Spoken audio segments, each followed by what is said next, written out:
I am Kat Palmer, photographer, provocateur, and activist. I once was a Rush Limbaugh, Dr. Laura listener who did not support Planned Parenthood. And I am now one of the biggest advocates for Planned Parenthood. This is a church-ran state. Anything the church, the LDS church says goes. And they own the politicians, period. We are looked at as baby-making machines, incubators, and our place is in the home and in the kitchen. It's a culture here. Rape culture is very huge here. Women are asked to cover up so that men don't have ill thoughts about them, because we are responsible for the men's thoughts in this state. And that's a problem for me. There are parts of Utah that are progressive, right? I mean, we have the only openly gay mayor in the nation right now, Mayor Jackie Biskupski.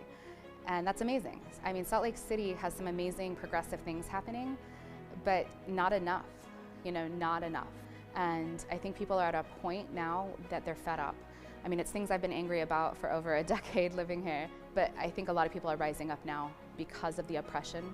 People are breaking out from underneath the religious thumb here. I wasn't really into school or extracurricular activities like sports, but I had to take an elective.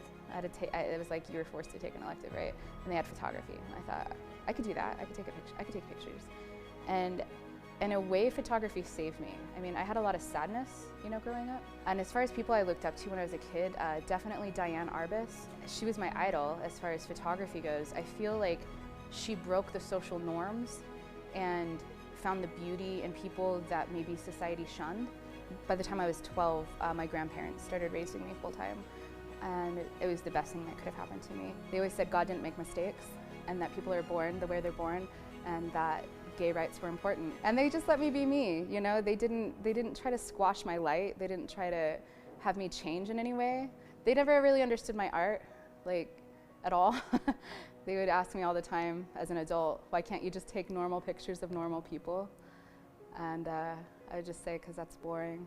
So I stopped taking pretty pictures for the sake of pretty pictures around 2006. When George W. Bush was in office, he fueled a lot of my art. I would get upset. At that time, I dove into political art. And from there, I started to just pay attention to what was being said around me.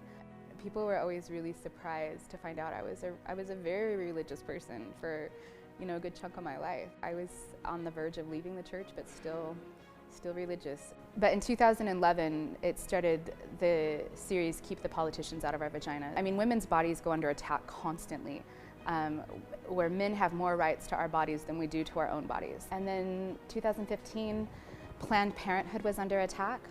So we did round 2 of Keep the Politicians Out of Our Vaginas. And at that time, I had over 50 people come get naked for me. And days after the election, we did this 3rd series, You Can't Grab This.